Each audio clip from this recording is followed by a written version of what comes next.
Kerala പോലീസിലേക്ക് sub inspector തസ്തികകൾ ഉണ്ടോ? ഉണ്ട്. 2 തസ്തികകളുണ്ട്. സബ് ഇൻസ്പെക്ടർ സിവിൽ, അതുപോലെ തന്നെ സബ് ഇൻസ്പെക്ടർ ആംഡ്. ഓക്കെ, ഇതിൽ സിവിൽ SI പോസ്റ്റിലേക്ക് പുരുഷന്മാർക്കും സ്ത്രീകൾക്കും അപേക്ഷിക്കാവുന്നതാണ്. എന്നാൽ ആംഡ് പോസ്റ്റ് അല്ലെങ്കിൽ സബ് ഇൻസ്പെക്ടർ ആംഡ് ബറ്റാലിയനിലേക്ക് പുരുഷന്മാർക്ക് മാത്രമേ അപേക്ഷിക്കാൻ സാധിക്കുകയുള്ളൂ.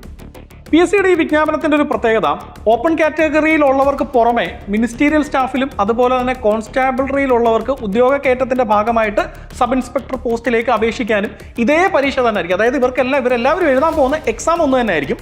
പക്ഷേ എക്സാമിന് ശേഷം റാങ്ക് പട്ടിക വരുമ്പം ഓപ്പൺ കാറ്റഗറിക്കും മിനിസ്റ്റീരിയൽ സ്റ്റാഫിനും അതുപോലെ തന്നെ കോൺസ്റ്റാബിളറിക്കും വ്യത്യസ്ത റാങ്ക് പട്ടികയായിരിക്കും കേരള PSC പ്രസിദ്ധീകരിക്കുന്നത്. ഇനി ഇതൊരു യൂണിഫോം പോസ്റ്റ് ആയതുകൊണ്ട് തന്നെ ഇതിന്റെ റാങ്ക് ലിസ്റ്റിന്റെ കാലാവധി 1 വർഷമായിരിക്കും. 2022 വിജ്ഞാപനം വന്ന പരീക്ഷയുടെ SI തസ്തികകളുടെ റാങ്ക് ലിസ്റ്റ് നിലവിലുണ്ട്.